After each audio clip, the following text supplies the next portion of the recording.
आशीर्वाद दिया।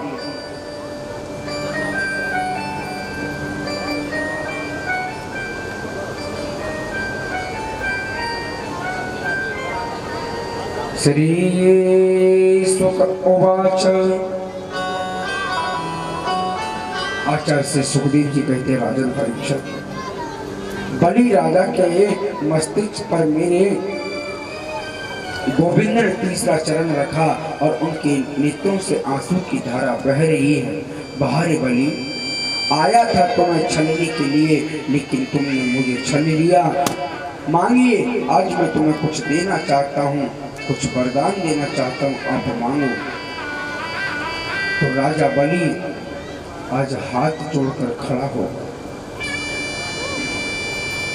कि प्रभु मुझे और कुछ नहीं चाहिए, मुझे जो चाहिए था वो मुझे सर्वस्व मिल गया। मुझे आपका दर्शन करना था, मुझे तुम्हारा दर्शन हो गया। मुझे अब और कुछ नहीं चाहिए।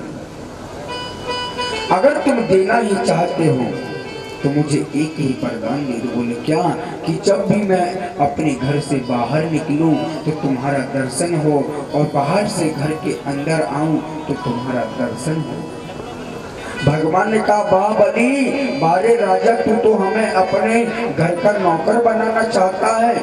बोले नहीं प्रभु, बिल्कुल ऐसी बात नहीं, मैं तो ये चाहता हूँ कि तुम्हारा दर्शन होता है।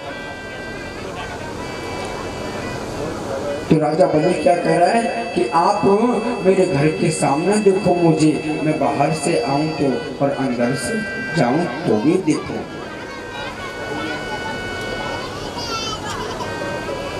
हर एक भक्त यही चाहता है कि मेरे प्रभु का मंदिर मेरे घर में हो। घर में मंदिर होता भी है तो उस मंदिर की अपन स्वच्छता से पूजा पाठ नहीं कर पाते। तुम मेरे घर के आगे घनश्याम, तुम मेरे घर के आगे घनश्याम, तेरा मंदिर बन जाए। मेरे घर के आगे घनश्याम, तेरा मंदिर बन जाए। मेरे घर के आगे घनश्याम, तेरा मंदिर बन जाए। मेरे घर के आगे घनश्याम, तेरा मंदिर बन जाए। जब खिड़की खोलूं तो मेरा दर्शन हो जाए। जब खिड़की खोलूं तो तेरा दर्शन हो जाए। जब खिड़की खोलूं तो तेरा दर्शन हो जाए। बन जाए। मेरे घर में आगे घनश्याम, तेरा मंदिर बन जाए।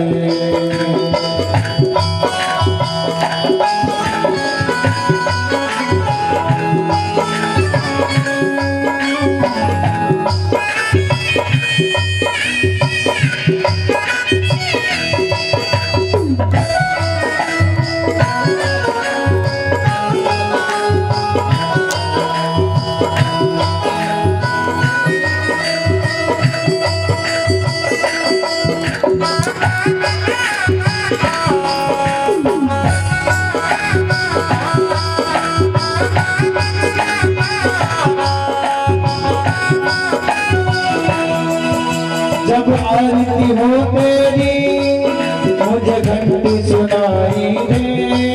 जब आरती हो तेरी मुझे घंटी सुनाई दे। जब आरती हो तेरी मुझे घंटी सुनाई दे। जब आरती हो तेरी आवाज सुनाई दे। मुझे रोज सवेरे स्वामी तेरी सूरत दिखाई दे। मुझे रोज सवेरे शाम तेरी सूरत दिखाई दे। जब भजन करे मिलकर, जब भजन करे मिलकर, रात रात में घुल जाए। मेरे घर में तेरा मंदिर बन जाए। वो मेरे घर के, मेरे घर के, मेरे घर के आगे घनश्याम, तेरा मंदिर बन जाए। मेरे घर के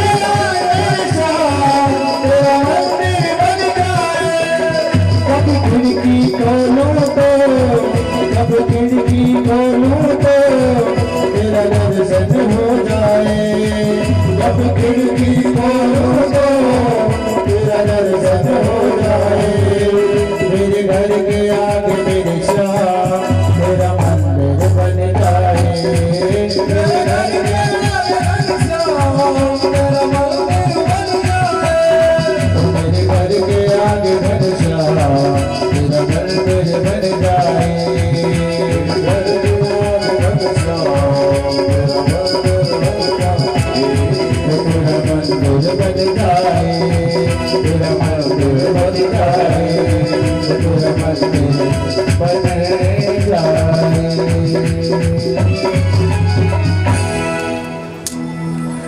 बोलिए बाबा भगवान की जय।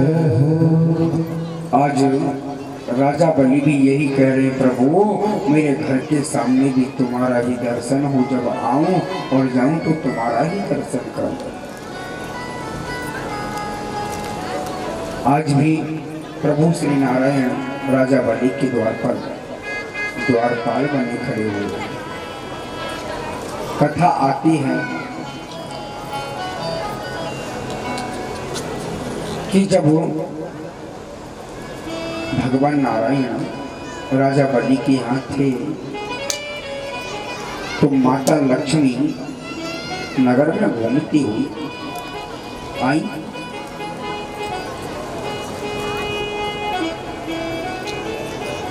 क्योंकि 2-4 दिन से घर नहीं गए थे भगवान नारायण, माता लक्ष्मी जी ने सोचा देखूं तो सही कहाँ गए, घर क्यों नहीं आ रहे। हाँ, तो माता लक्ष्मी नगर में भ्रमण करते करते कहाँ पहुंची, राजा बलि के द्वार पर। बड़ा सुंदर महीना है, कौन सा, श्रावण का महीना।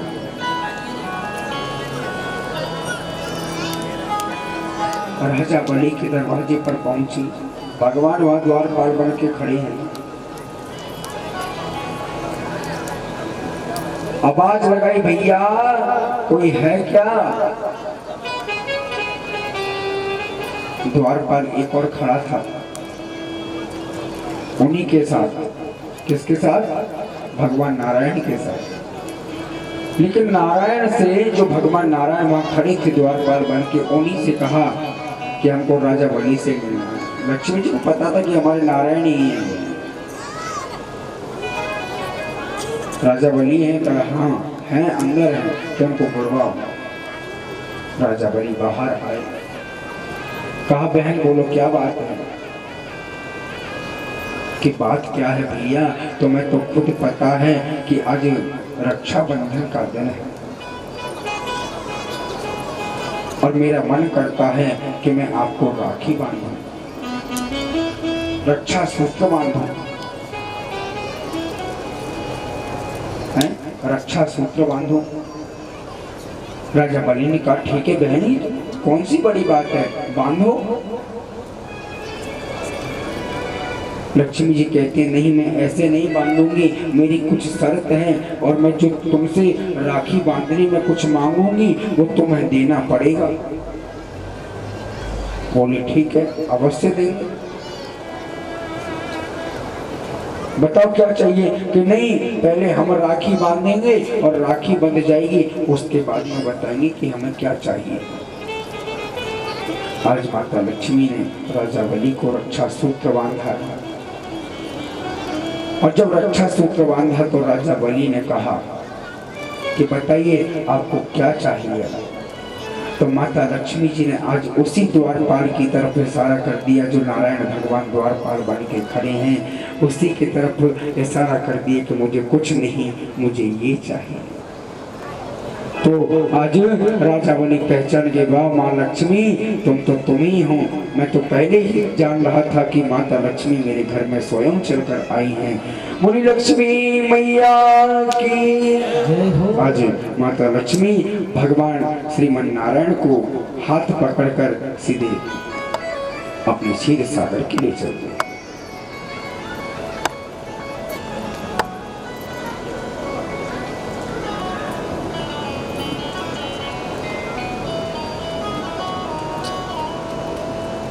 आज यहाँ राजा सत्यव्रत की एक आकांक्षा पूर्ण करने के लिए भगवान ने मत्स्य अवतार धारण किया।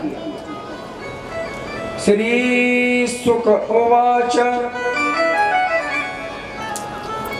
आचार्य श्री सुखदेव जी कहते हैं, राजन परीक्षित, भगवान के अवतार तो 24 ही वंदनीय हैं, लेकिन 24 अवतारों में से 2 अवतार वंदनीय हैं, विशेष हैं। वो कौन से? राम कृष्ण दो एक है,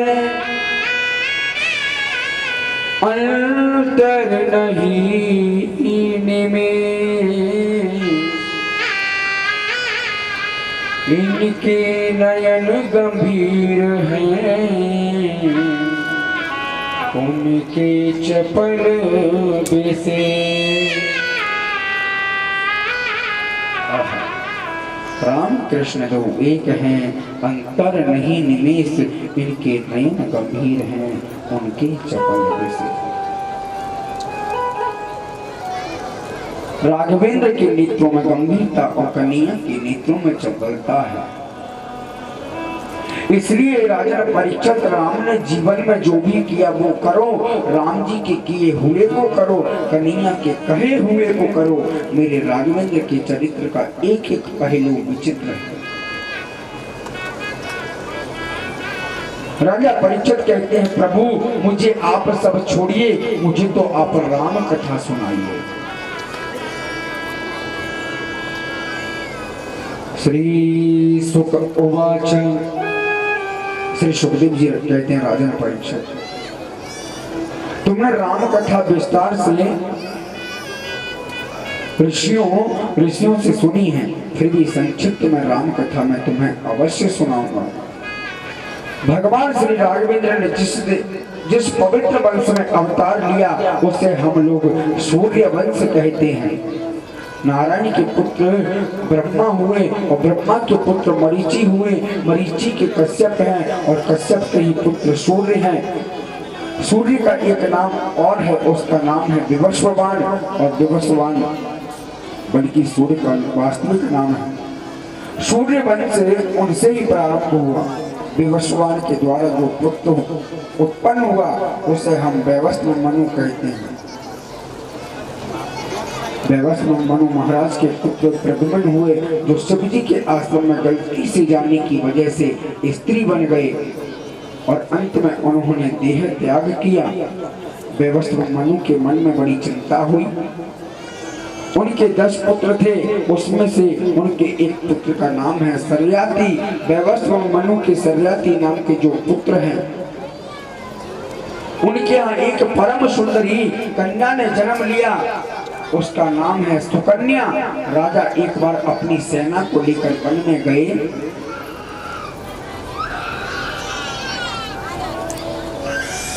वहां च्यवन नाम के ऋषि तपस्या कर रहे थे। उनके सारे शरीर पर दीमक लगी थी, केवल आंखों के सामने 2 गड्ढे दिखाई दे रहे थे। सुकन्या ने कौतूहलवश या बाल चपलतावश एक तिनका लेकर ऋषि की आंखों में चुभो दिया। च्यवन ऋषि क्रोधित हो गए और सारी सेना भयभीत हो गई। ऋषि को प्रणाम करके क्षमा याचना की। च्यवन ऋषि तो अंधे हो गए और राजा को इच्छा ना होते हुए भी अपनी पुत्री सुकन्या का विवाह उन च्यवन ऋषि के साथ में कर दिया गया। सुकन्या ने अपने पति की बहुत सेवा की। अश्विनी कुमारों ने च्यवन ऋषि की आंखों को ठीक बना दिया और रोशनी प्रदान की। सूर्य वंश के एक और प्रतापी राजा हुए नभग, नभग के हुए नाभाग और नाभाग के हुए अम्बरीश। इतनी बड़ी पृथ्वी के सम्राट होकर भी महाराज अम्बरीश के मन में जरा भी अभिमान नहीं था। आज महाराज अम्बरीश धार्मिक रीति से भी एकादशी व्रत करना अनिवार्य है और शारीरिक स्वस्थता के लिए भी एकादशी अत्यंत आवश्यक है। महीने 2 महीने में एक बार पूरी, जैसे कि अपन एकादशी कर रहे हैं, मनुष्य मात्र को एकादशी व्रत करना चाहिए। एकादशी व्रत करना हमारा धर्म है, धार्मिक रीति से भी एकादशी व्रत करना अनिवार्य है। अम्बरीश महाराज एकादशी का व्रत करके दूसरे दिन संत को भोजन करा के उनको उनके आदेश से फिर स्वयं भोजन करते। एक बार अम्बरीश जी महाराज ने एकादशी का व्रत रखा। दूसरे दिन प्रातः काल उनके यहाँ दुर्वासा ऋषि पधारे। अम्बरीश तो गदगद हो रहे हैं। अहो भाग्य, मेरे घर संत दुर्वासा का आगमन हुआ है। पत्नी सहित आए और उनके चरण पखारे और बोले, हे ऋषिवर, आप यहीं भोजन पाए। दुर्वासा बोले, हाँ, एकादशी व्रत तो मैंने भी किया था। आप भोजन तैयार करिए और मैं स्नान करके आ रहा हूँ। अब संत दुर्वासा जी स्नान करने गए और संध्या वंदन पूजा अर्चना में उन्हें बहुत समय लग गया। कभी कभी एकादशी व्रत के दूसरे दिन द्वादशी तिथि भी लग जाती है, इसलिए कुछ घड़ियों बाद जो एकादशी व्रत करते हैं उन्हें द्वादशी में पारण कर लेना चाहिए। आज अम्बरीश जी महाराज इंतजार कर रहे हैं कब महाराज लौट के आए, कब महाराज लौट के आए और कब मैं उनको भोजन कराऊं और मैं कब स्वयं भोजन करूं। इंतजार किया, बहुत समय बीता।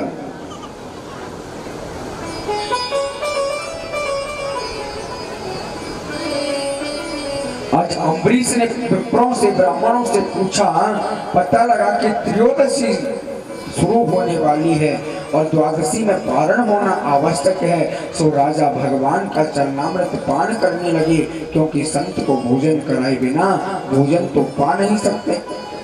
तो चरणामृत पान करने ही वाले थे कि वहां दुर्वासा जी आए और कहा, बिना हमारी अनुमति की तुमने जल ग्रहण कर किया है, हम तुम्हें बिल्कुल भी क्षमा नहीं करेंगे।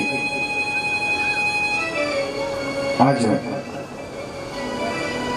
राजा ने क्षमा मांगी, लेकिन दुर्वासा जी ने क्रोध में आकर अपने सिर से एक चट्टा उखाड़ी और उखाड़ कर जमीन पर पटकी, तो उससे कृत्या नाम की एक राक्षसी पैदा हुई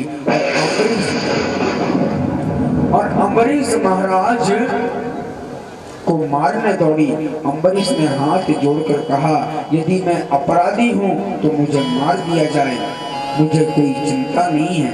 लेकिन भगवान का सुदर्शन चक्र आया और कृत्या को जलाकर भस्म कर दिया और दुर्वासा जी के पीछे पीछे जाने लगा। दुर्वासा जी भयभीत होकर दौड़कर ब्रह्मा जी के पास गए, मुझे बचाओ, सुदर्शन मुझे जलाकर भस्म कर देगा।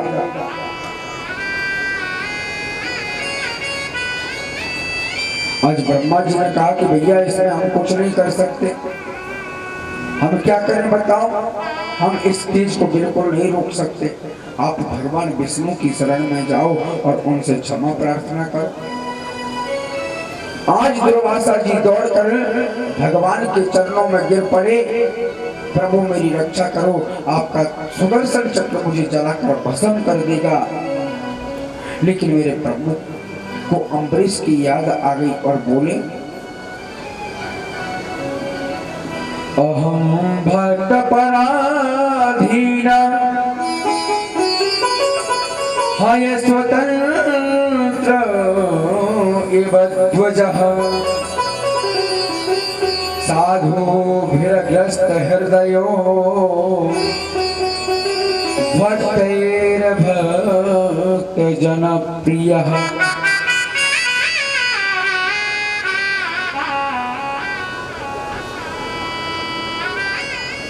मैं तो भक्त के अधीन हूँ। भगवान कह रहे हैं दुर्वासा जी से, दुर्वासा जी मैं क्या करूं, मैं खुद भक्त के अधीन हूँ। भक्त यदि मुझे सुलाता है सो जाता हूँ, भक्त मुझे खिलाता है खा लेता हूँ, भक्त मुझे पिलाता है मैं पी लेता हूँ। दुर्वासा जी,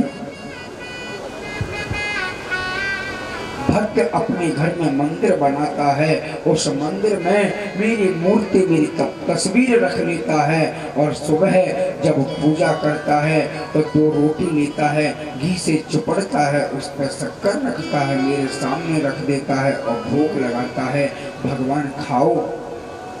शाम होती है, शाम जब होती है, शाम के समय जब भगवान की पूजा आरती करते हैं और शयन कराने से पहले भगवान को एक गिलास में चीनी डालकर दूध रखते हैं और भगवान से कहते हैं भगवान ये दूध पी लो। भगवान के सामने तो रखना प्यारे एक बहाना है, लेकिन उसको तो हम ही ग्रहण कर जाते हैं। सच्ची भक्ति यदि हो तो कैसी हो? कर्मा जैसी भक्ति हो तो कर्मा जैसी, सावरिया घर आवेगो है। प्यारे कर्माबाई एक ऐसी थी कि रोज कर्माबाई बिना स्नान किए ही भगवान के लिए भोग बनाया करती थी। प्यारे रोज जैसे कर्माबाई बिना स्नान किए भगवान को भोग बनाती और भोग लगाती, भगवान बड़े प्रसन्न होकर खुश होकर उसे खा जाते।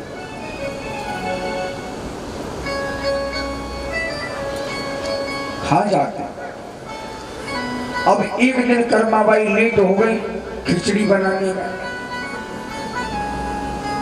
अब भगवान बेचारे मंदिर में बैठे हैं, मंदिर में से चिल्ला रहे हैं हमारी खिचड़ी बनी नहीं बनी, हमारी खिचड़ी बनी नहीं बनी। भगवान चिल्ला रहे हैं। अच्छा आवाज लगाई, किस प्रकार भगवान आवाज लगा रहे हैं? जल्दी कर्मा, जल्दी कर्मा, जल्दी कर्मा, जल्दी कर्मा। इस प्रकार भगवान उस कर्माबाई को आवाज लगा रहे हैं। कैसे? जल्दी कर्मा, जल्दी कर्मा। इसी प्रकार उनका नाम ही कर्मा पड़ गया। भक्त ऐसा होना चाहिए जो कि भगवान खुद उससे मांग के खाएं। एक व्यक्ति अपने घर में पूजा पाठ किया करता था। पूजा पाठ करने के बाद भगवान को भोग लगाता और बड़े प्रेम से लगाता और भगवान को खुद स्वयं चढ़ के उसका भोग खाना पड़ता। कुछ भी रखता भगवान उसे खा जाते। एक दिन वह व्यक्ति कहीं जा रहा था अपने रिश्तेदारी में और अपनी ही बच्ची से कह के गया कि बेटा मैं कहीं रिश्तेदारी में जा रहा हूँ 2-3 दिन के लिए और जब तक मैं लौट के आऊं तो भगवान की खूब पूजा करना और भगवान को भोग लगाना। जिस प्रकार मैं भोग लगाता हूँ, जिस प्रकार मैं रोटी खिलाता हूँ, उसी प्रकार तू भी खिलाना। बोले ठीक है पिताजी आप जाओ, मैं तो देख लूंगी तुम्हारे भगवान को। अब पिताजी तो उनके चले गए, बिटिया घर में अकेली। अब एक दिन जब बिटिया पूजा करने बैठी, सुबह की पूजा करी, सुबह भोग लगाया, लेकिन भगवान ने भोग नहीं पाया। रोटी रखी है, सब्जी रखी है, सब कुछ रखा, लेकिन भगवान ने भोग नहीं पाया। उस बच्ची ने सोचा ये कैसा दृश्य है कि बताओ मेरे पिताजी भोग लगाते भगवान खा लेते, लेकिन मैं लगा रही हूँ भगवान नहीं खा रहे। शाम का भोग लगाया लेकिन भगवान ने नहीं पाया। अब जैसे ही दूसरे दिन स्नान किया, भगवान की पूजा आरती की, उसके बाद में प्यारे उस बच्ची ने भगवान के सामने भोग रखा। आधा घंटा हुआ, पौन घंटा हुआ, लेकिन फिर भी भगवान ने वो भोग नहीं पाया। तब उस बच्ची को गुस्सा आई।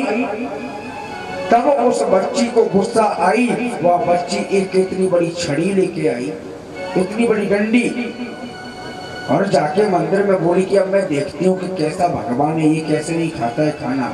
मेरे पिताजी तो मुझे कह के गए थे कि भगवान अवश्य खाना खाएंगे और खाते हैं, और मैं खिला रही हूँ तो ऐसे नखरेबाजी कर रहा है ये भगवान। आज इतनी बड़ी छड़ी लेके आई है, ला के बैठ गई भगवान के सामने बैठी है कि जल्दी खाओ नहीं तो ये लठिया मेरे हाथ में है। हाँ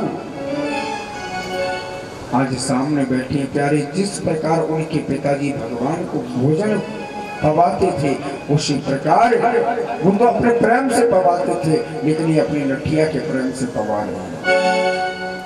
प्रेम प्रेम होता है प्यारे, और भगवान भगवान होता है। इसलिए भक्ति हो तो कर्मा जैसी सावैया घर आवे। भगवान खुद मांग के खाते हैं। जब आपने गिरिराज पर्वत की जो कथा आती है, गिरिराज पूजा की कल सुनाई जाएगी, तो भगवान गिरिराज जी ने एक रूप सम पूजत है, दूजो रयो पूजाए और सहस्त्र भुजा फैलाए के मांग मांग के खाए। भगवान खुद सहस्त्र भुजा 100 भुजा फैला के कहते हैं ब्रजवासियों लाओ, मैं तुम्हारा देवता हूँ, मैं तुम्हारा 56 भोग लगाऊंगा, मुझे दो मैं पाऊंगा। उसी प्रकार यदि भगवान प्रसन्न हो जाए तो मांग मांग के खाते हैं। कि कर्मा बेटी जात की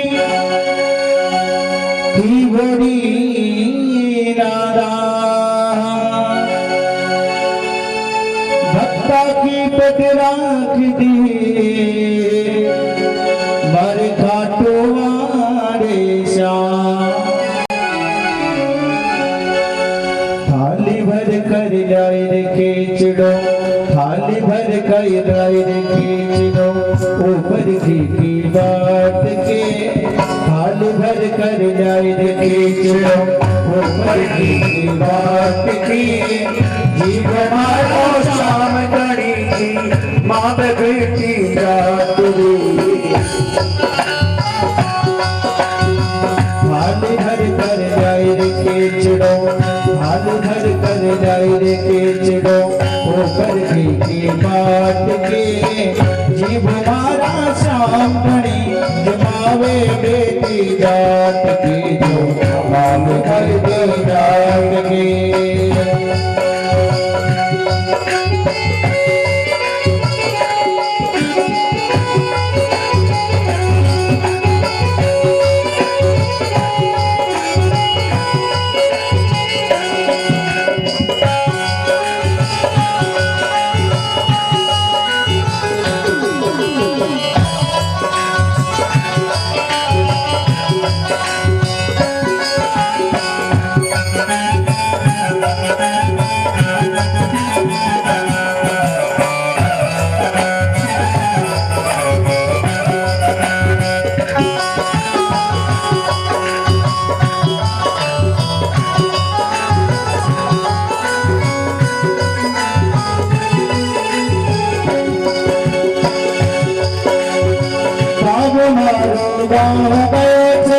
ना जाने कद आवे लो, बाबू मारो गाँव गए थे, ना जाने कद आवे लो।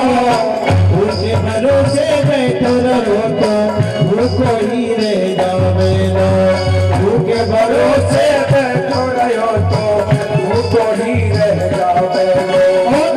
आज जमाओ तदे खींचो,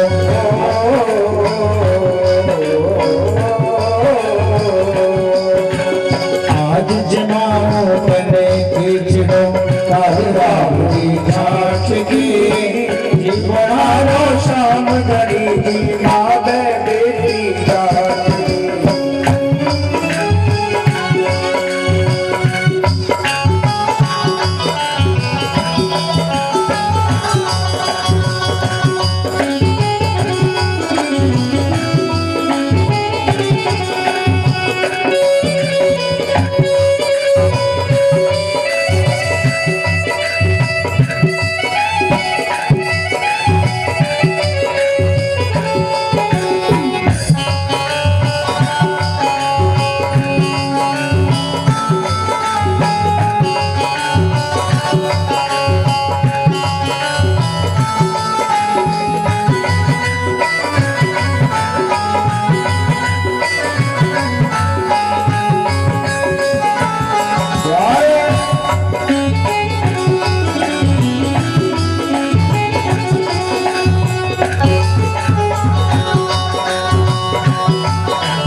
और क्या करती है कर्मा? बार बार मंदिर में जुड़ती, बार बार में खोलती, बार बार मंदिर में जुड़ती, बार बार में खोलती। मैया को दीजी मेरे मोहन करड़ी करड़ी बोलते, मैया को दीजी मेरे मोहन करड़ी करड़ी बोलते। और जिद बैठ के बैठे निर्मा बोली क्या? तुझी में तो जद में जीवो, तुझी में तो जद में जीवो, मानो ना कोई नाट के जीव मारो शाम घड़ी जी मावे बेटे जाट के, मावे बेटे जाट के, बेटे जाट के।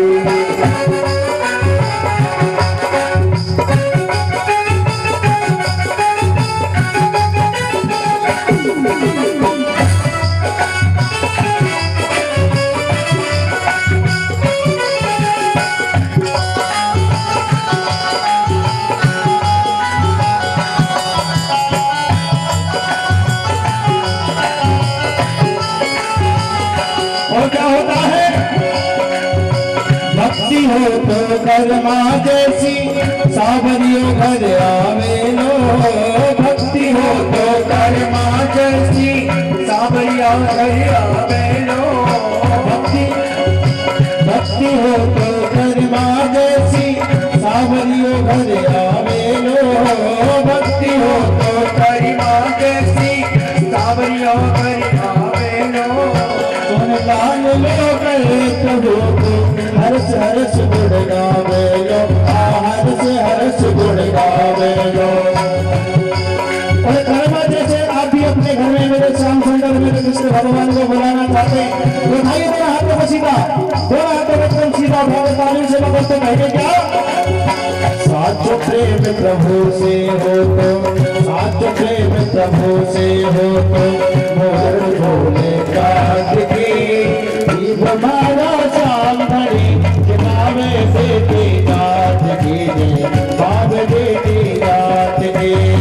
पानी भर कर राय के चिड़ो, पानी भर कर राय के चिड़ो, ऊपर दीदी काट के जीव मारा शाम घड़ी, मावे बेटी जात के, मावे बेटी जात के।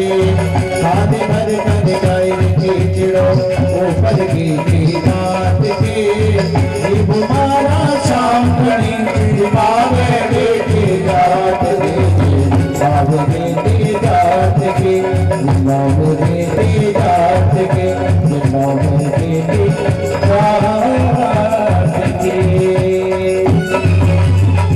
बनो भक्त बनना है तो ध्रुव की तरह बनो, भक्त बनना है तो कर्मा बाई की तरह बनो, भक्त बनना है तो मीरा बाई की तरह बनो। हाँ, कई भक्त हुए भारत देश में। भक्त बनना है तो विदुर काका की तरह बनो, भक्त बनना है तो भिलनी माँ की तरह बनो।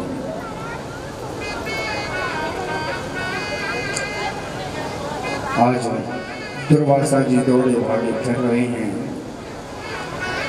मेरे प्रभु श्री नारायण ने कह दिया कि जाइए, जिसके साथ में तुमने अन्याय किया है पहले उससे ही क्षमा मांगो। हाँ,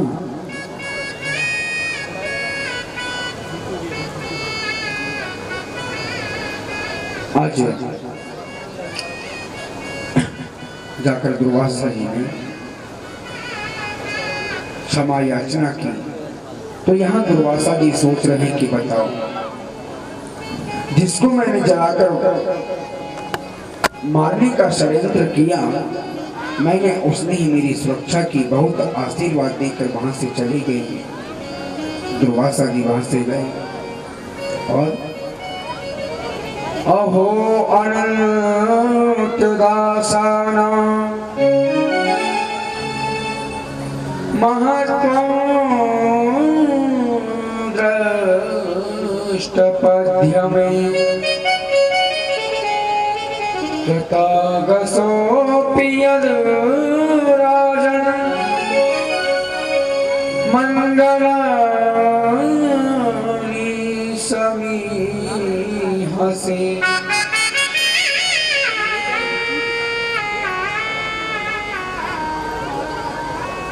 सूर्य वंश के प्रतापी राजाओं में परम यशस्वी युवनाश राजा हुए। सूर्य वंश की ये विशेषता रही, यहाँ बिना यज्ञ किए किसी के पुत्र नहीं हुआ। सूर्य वंश में पुत्र उसी के हुआ जिसने यज्ञ किया। सूर्य वंश में सूर्य से लेकर दशरथ जी तक का अधिकांश राजाओं ने यज्ञ किया, तभी उनके यहाँ पुत्र हुआ। चंद्र वंश में बिना झगड़े के कभी किसी का विवाह नहीं हुआ। प्यारे, जब मेरे कन्हैया को विवाह भय हो, मेरे गोपाल को नंदलाल को विवाह भय हो, तो इनके विवाह के समय भी बड़ो जोर और झगड़ा हो। तो चंद्र वंश में कभी किसी का विवाह शांति से नहीं हुआ।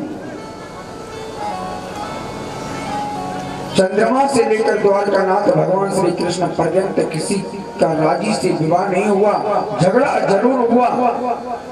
युवनाश राजा ने भी यज्ञ किया, लेकिन जो यज्ञ का अभिमंत्रित जल है, उस जल को गलती से राजा ने स्वयं पान कर लिया। पत्नी उस जल को पीती, लेकिन पत्नी की जगह राजा ने उस जल को पी लिया। रात्रि में प्यास जोर से लगी और पत्नी के कलश में जो जल था सारा पी गई। वशिष्ठ देव ने ध्यान लगाकर देखा और कहा, राजन अब तो सब गड़बड़ हो गए। बोले क्या हुआ? राजा ने पूछा, क्या हुआ महाराज? वशिष्ठ जी बोले, राजा अब तो आपके ही गर्भ से, आपके ही पेट से पुत्र की प्राप्ति होगी। तो बड़ा अनर्थ हो गया। राजा के मन में बड़ी भारी चिंता हुई। राजा के पेट को चीरकर बालक को बाहर निकाला, लेकिन अब सबको चिंता हुई कि बालक दूध किसका पिए। तब स्वर्ग से इंद्र आए और उन्होंने अपनी तर्जनी अंगुली बच्चे के मुंह में दी। कहा, मेरा दूध पानी यह बच्चा करेगा। उस बालक का नाम मानधाता रखा गया। मानधाता के पुत्र मुचकुंद हुए, जो बहुत तपस्वी हुए, जिनको भगवान श्री कृष्ण ने मुक्ति दिलाई। इन्हीं मानधाता के महाराज के वंश में आगे जाकर त्रिविंद हुए, त्रिशंकु हुए, महाराज हरिश्चंद्र हुए, जिन्होंने सत्य पालन के लिए अपने सर्वस्व का बलिदान कर दिया। इसी वंश में आगे चलकर एक परम विचित्र राजा हुए, बाहुक। बड़ी रानी को यज्ञ द्वारा अभिमंत्रित चरु खिलाया। गर्भ में बालक आ गया, लेकिन अन्य रानियों ने ईश्वरीय अवश्य बड़ी रानी को जहर खिला दिया। गर्भ के बालक के विनाश के लिए कि इसके गर्भ में जो बालक है, यदि हम इसको जहर खिला देंगे तो गर्भ का बालक इसके गर्भ में ही नष्ट हो जाएगा। गुरुदेव वशिष्ठ ने अपने मंत्र शक्ति से गर्भ में बालक को मरने नहीं दिया, बल्कि बालक ने जब जन्म लिया तो जहर उसके सिर पर रखा हुआ था। गर के सहित उत्पन्न होने के कारण उस बालक का नाम सगर पड़ गया।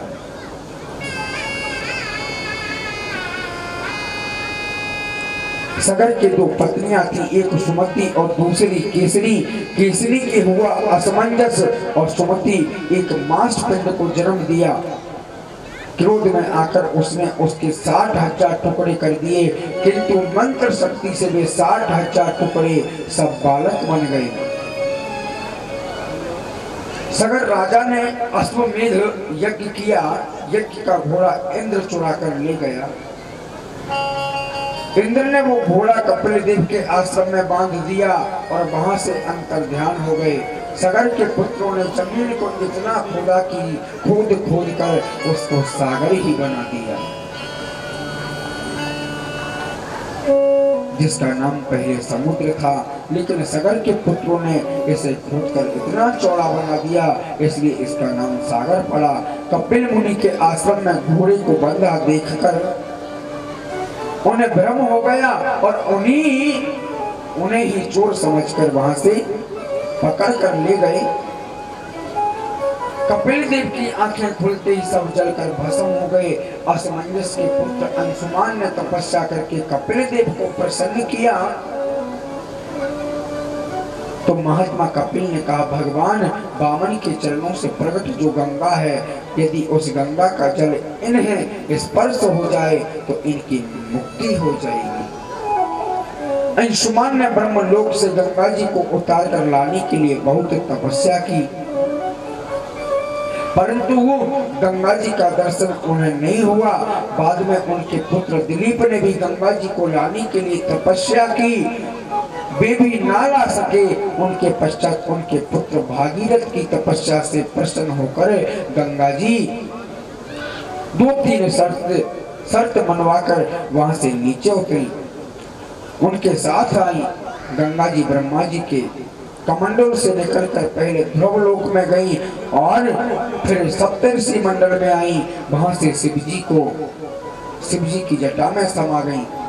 फिर सुमेरु पर आई, फिर हिमालय पर आई, फिर हिमालय से निकलना आरंभ हुआ। भागीरथ के साथ गंगा पधारी और सगर के पुत्रों की भीषण का स्पर्श किया। बोली गंगा मैया की। आज गंगा मैया वहां पर प्रकट हुई।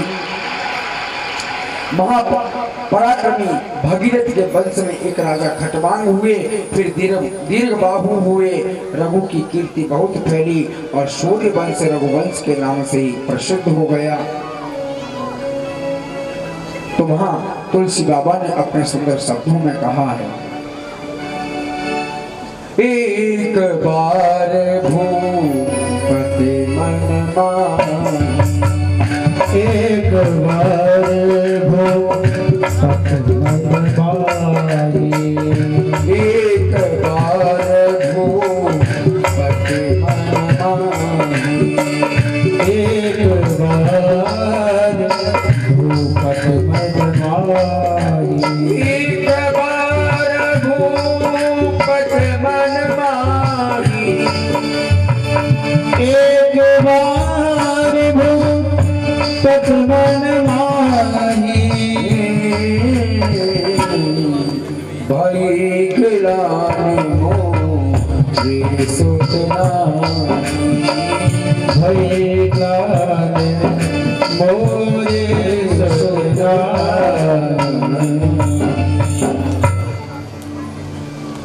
महाराज दशरथ परम तपस्वी तेजस्वी पराक्रमी राजा हैं। अयोध्या में राज्य करते हैं। 3 पत्नियां होने पर भी राजा निसंतान थे। वशिष्ठ जी के पास गए। वशिष्ठ जी ने कहा, पुत्र कामेष्टि यज्ञ करो। और पुत्र कामेष्टि यज्ञ करोगे राजा ने, इस यज्ञ से तुम्हारे यहाँ 4 पुत्र होंगे। फिर भी तुलसी बाबा यहाँ सुंदर शब्द कहते हैं,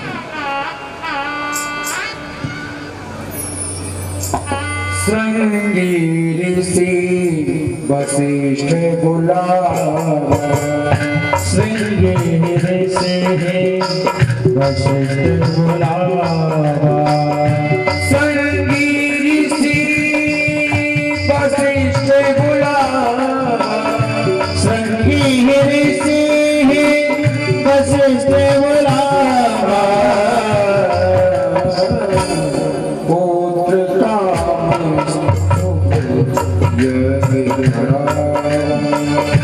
पुत्र काम शुभ यज्ञ करा। श्रृंगी ऋषि वशिष्ठ बुलावा, पुत्र कामेष्टि यज्ञ करा।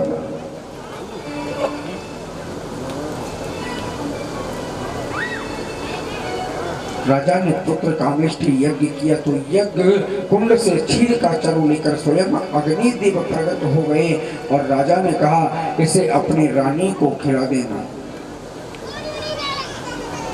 आपके यहाँ दिव्य संतान होगी। गुरु वशिष्ठ की आज्ञा से बड़ी रानी कौशल्या को अर्धभाग और अर्धभाग सुमित्रा और केकई को बांट दिया। तीनों रानियां गर्भवती हो गईं और पूरी अयोध्या दुल्हन की इस तरह सज रही है। सब लोगों के मन में आनंद छा रहा है। तो तुलसी बाबा अपने शब्दों में कह रहे हैं, जा दिन ते हरि गर्भ ही आए, जा दिन से प्रभु गर्भ ही आए,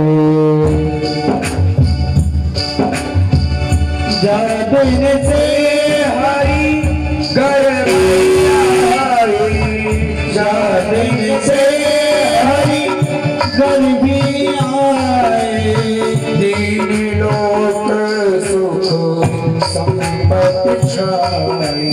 हर तीन लोक संपत्ति छाए। भैया पहले सेट कर लो, ठीक है।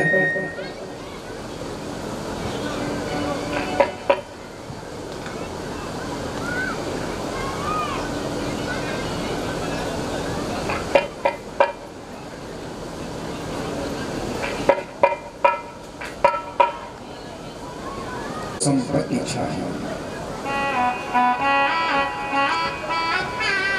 फिर भी तुलसी बाबा एक सुंदर चौपाई में और कह रहे हैं, नौमी तिथि मधुमास पुनीता। नौमी तिथि मधुमास पुनीता। शुक्ल पक्ष अवजित हरि प्रीता। शुक्ल पक्ष अभिजित हरि प्रीता। ओ नौमी तिथि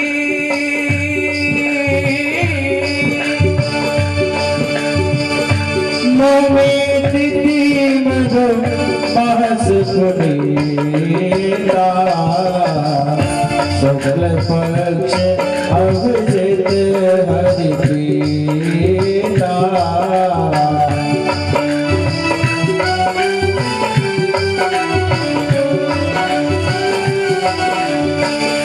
मंगल भवन अमंगल हारी। मंगल भवन अमंगल हारी। प्रभु दशरथ अजर बिहारी। प्रभु दशरथ अजर बिहारी। नौमी तिथि मधुमास पुनीता। शुक्ल पक्ष अभिजित हरिप्रीता। आज मेरे प्रभु श्री राघवेंद्र ने चैत्र मास के शुक्ल पक्ष की नौमी तिथि को अभिजित मुहूर्त में दिन के ठीक 12 बजे राघवेंद्र प्रभु का प्रागट्य हो गया। बोले राघवेंद्र भगवान की जय हो। हाथी हाथ उठाए हुए दिख रहे हैं, जयकारा नहीं बोल रहा बिल्कुल। भगवान का जन्म हो रहा है, कंजूस हो तो मैं मुंह में लग जाए आगे हैं। जयकारा बोले हुए कंजूसी बिल्कुल नहीं। भगवान को जन्म भयो है, अगर कहो तो लड़ाई है जाए, सास पे लड़ाई है जाए, ससुर पे लड़ाई है जाए, भैया पे या कोई पे लड़ाई है जाए, तो है इतनी जोड़ते जा रही है, आग लगे चुपचाप बैठ जा, चुपचाप ना बैठो पड़ो तो पे हैं। और जयकारा बोलने की कहो तो है। बोले राघवेंद्र भगवान की। भैया राघवेंद्र सरकार का जन्म हुआ है, खुशी की बात है। तो हम तो ये कहते हैं कि जितनी ही अपने पुत्र के जन्मदिन पर अपने खुशी मनाते हैं, उससे ज्यादा प्रभु के जन्मदिन पर खुशी मनानी चाहिए।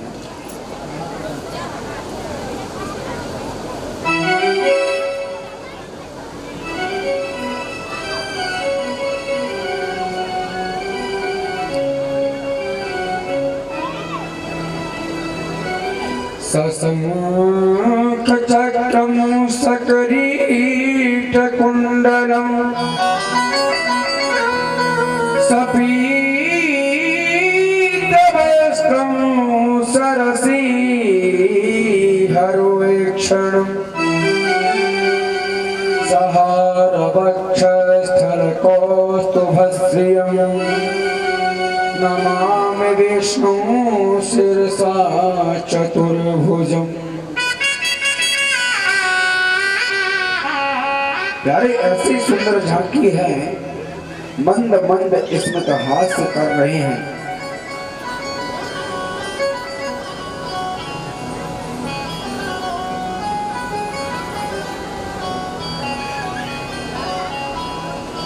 मंद मंद स्मित हास्य कर रहे हैं, मुस्कुरा रहे हैं। भगवान जिनके हाथों में शंख चक्र गदा पद्म वरमाला पहने हुए हैं, आज माता कौशल्या गदगद हो रही हैं। लेकिन एक बात किसी को भी पता नहीं, राजा दशरथ जी को नहीं पता, सैनिक मंत्री किसी को नहीं पता प्रभु राम के प्रागट्य का, कि प्रभु श्री राम का प्रागट्य कब हुआ और किस समय हुआ, किसी को नहीं पता, सिर्फ माता कौशल्या को पता है। इसलिए कहा गया है कौशल्या हितकारी, कौशल्या के हित के ही लिए भगवान श्री रामचंद्र ने प्रागट्य लिया।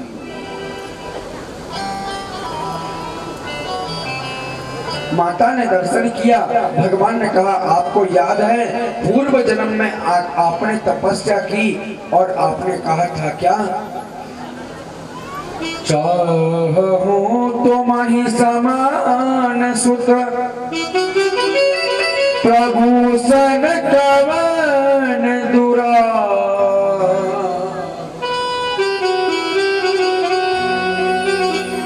तो मैंने आपसे कह दिया था क्या, आप सरिस खो जहूं कहाँ जाई, आप सरस खो जहूं कहाँ जाई, आप सरिस खो जहूं कहाँ जाई, आप सरस खो जहूं कहाँ जाई। ओ न पता बताया वो में न पता बताया वो में आई, आप सारे सखो जाऊं कह जाई।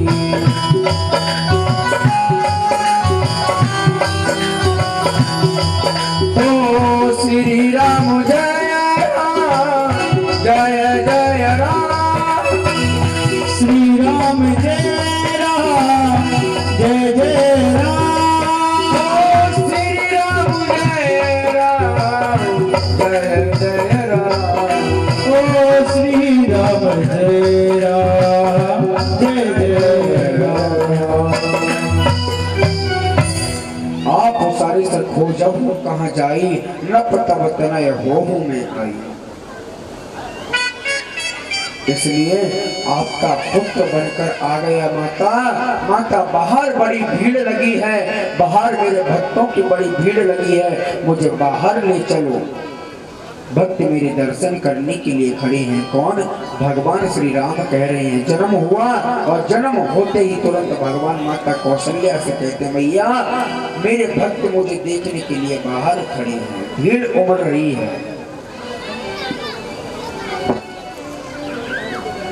मैया ने कहा सुनो लाला, पहली बात तो यह है कि जब बालक जन्म लेता है तो छोटा सा आता है, मात्र गर्भ से छोटा सा बालक जन्म लेता है।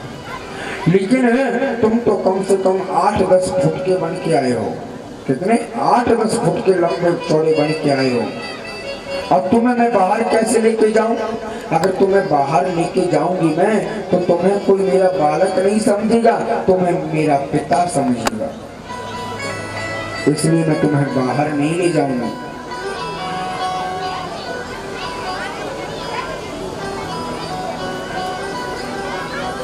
तो क्या करना चाहिए? मैया कौशल्या कहती है करना ये चाहिए कि तुम इतने बड़े हो तो छोटे से बन जाओ। आज भगवान ने अपना विराट रूप हटाया और अपना छोटा सा रूप धारण कर लिया, माता कौशल्या की गोद में बैठे हुए। फिर कहते हैं मैया अब तो मैं छोटा बन गया, अब तो मुझे बाहर ले चलो। मैया कहती है नहीं लाला, ये बताओ जब कोई बालक जन्म लेता है तो वस्त्र पहन के आता है माता के गर्भ से? है नहीं। तो लाला तुम तो वस्त्र पहन के आए हो, तो मैं कैसे बाहर लेके जाऊं? पहले अपने वस्त्र उतारो। भगवान बोले बारी मैया तू सफा मुझे नग्न करके मानेगी है? भगवान ने अपने वस्त्र उतारे, मैया से कहा मैया अब तो मुझे बाहर लेके चलो। मैया बोले सुन लाला, जब बालक जन्म लियो कर है तब जन्म लेते से ही बालक रोए भी लग जावे, तो तू तो खिले खिला के हंस रहे हो है?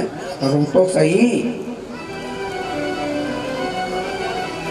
अब आज प्रभु श्री राम माता कौशल्या की गोद में हैं और जैसे ही मैया कह रही हैं वैसे ही लाला करते जा रहे हैं। किस प्रकार?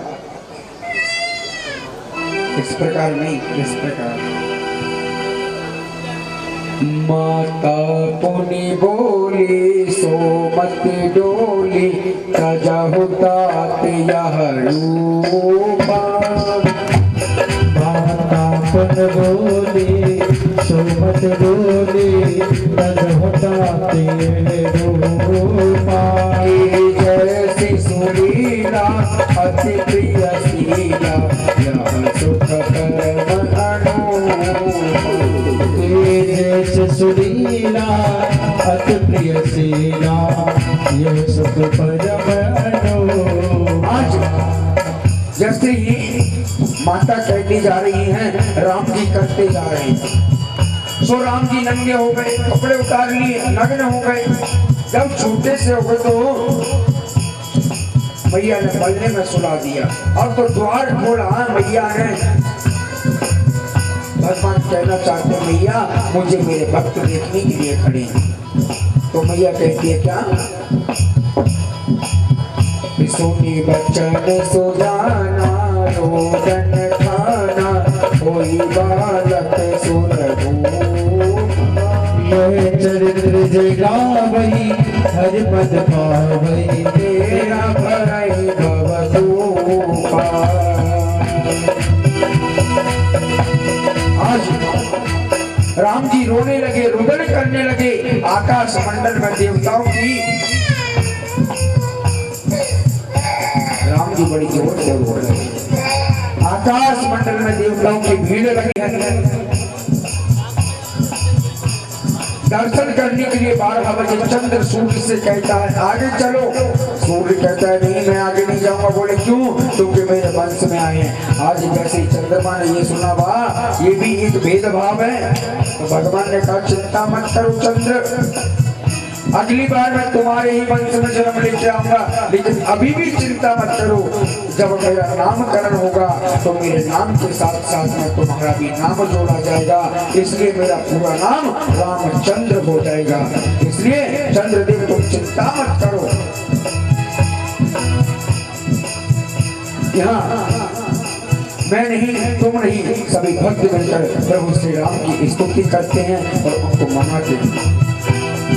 रामचंद्र के पालु भज मन, हरण भव भय दारुणम, नव कंज लोचन कंज मुखत, कंज भज कंजारो, कंदर अगणि अमित छवि नव नील नीरज सुंदर, पदवीर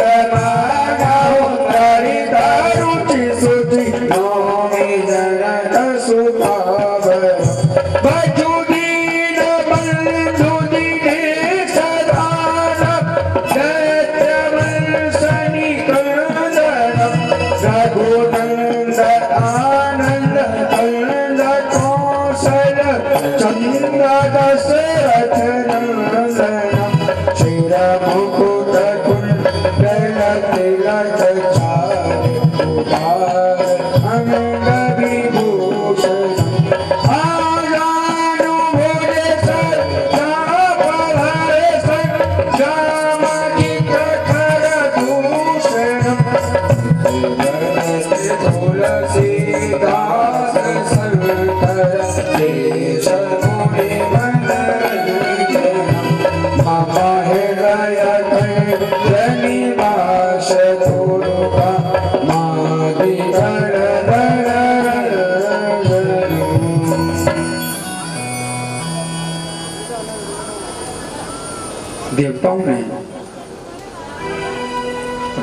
दूसरे नाम पहले ही रख दिया प्यारे। महाराज दशरथ को सूचना मिली आपकी तीनों भार्याओं ने पुत्रों को जन्म दिया है। महारानी कौशल्या के रघुवर पधारे और कैकेयी महारानी ने श्री भरतलाल को जन्म दिया है और सुमित्रा जी ने श्री लक्ष्मण जी और शत्रुघ्न लाल को जन्म दिया है। दशरथ महाराज के आनंद की सीमा नहीं है। दशरथ जी महाराज भगवान का जात कर्म संस्कार कराने आए और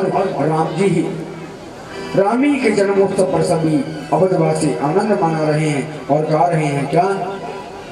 ओ अवध में है रही जय जयकार। ऐसे नहीं, आप तो समझ गए हो कि ये जो तर्ज है वो किस बधाई पर गाई जाती है और रामचंद्र जी या कृष्ण जी की बधाई पर गाई जाती है? ये कौन सी तर्ज है? ओ ब्रज में है, तो अपन दूसरी तर्ज बदलेंगे।